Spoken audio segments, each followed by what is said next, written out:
அஞ்சுவது யாதொன்றுமில்லை, அஞ்ச வருவதுமில்லை.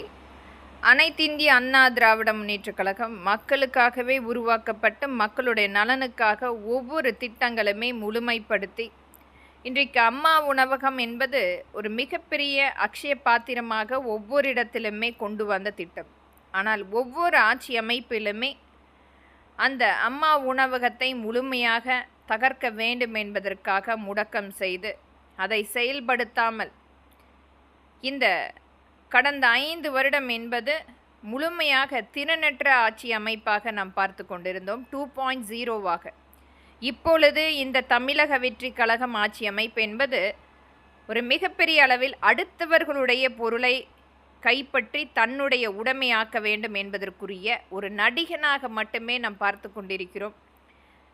எண்ணற்ற பொய்களுக்கு மேல் பொய்களை அடுக்கி மக்களை நம்ப வச்சு வஞ்சகம் செய்த தமிழக வெற்றி கழகத்தினுடைய தலைவர் இன்றைக்கு அம்மா உணவகத்தில் இருக்கின்ற நம்மளுடைய மறைந்த புரட்சி தலைவி அம்மாவுடைய புகைப்படத்தை நீக்கிவிட்டு இவர்களுடைய ஆளுமையாக விஜய் அவர்களுடைய புகைப்படத்தை வைப்பது என்பது ஒவ்வொரு இடத்திலுமே அந்த குதிரை பேரம் பேசியதை நினைவூட்டு கொண்டிருக்கிறது. மக்களுடைய இயலாமை தெரியாமல் இன்றைக்கும் தன்னுடைய சாதுரியம் என்று பாரதிய ஜனதாவுக்கு கைக்கூலியாக வேலை செய்து கொண்டிருக்கும் ஒரு நடிகன், ஒரு கூத்தாடி முதலமைச்சராக அமர்ந்தால் எவ்வாறு இருக்கும் என்பதற்குரிய ஒரு சான்று இன்றைய தமிழ்நாட்டில் நடக்கின்ற ஒரு அரசியல் அமைப்பு.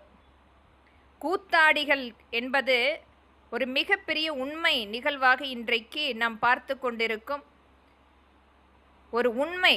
மக்களை ஏமாற்றி வஞ்சகம் செய்து மக்களுக்கு கொடுத்த அந்த வாக்குறுதி கூட முழுமையாக மக்களிடத்தில் கொண்டு வராத இந்த ஆட்சி அமைப்பு நமக்கு தேவை என்று ஒவ்வொரு மக்களுமே அதை கருத்தில் கொண்டு போராட வேண்டும். களத்தில் இறங்கி வருகின்ற ஒரு நல்ல ஆட்சி அமைப்புக்காக மாற்றத்தை ஏற்படுத்துவோம்.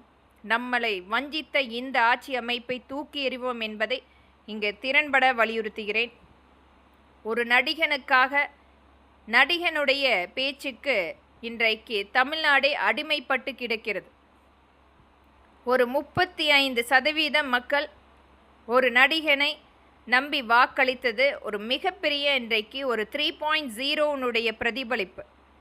2.0 என்று சொல்லி ஒவ்வொரு இடத்திலுமே கஞ்சா, போதை பழக்கம், பெண்களை விபச்சாரிகளாக பாவித்து நடத்திய அநீதிகள், குழந்தைகள் என்று பாராமல் நடந்த அநீதிகள், இந்த பாரதிய ஜனதாவும் திராவிட முன்னேற்ற கழகம் மறைமுகமாக இன்றைக்கு வேலை செய்து கொண்டிருக்கிறது. மிகப்பெரிய சாதுரியமாக ஒரு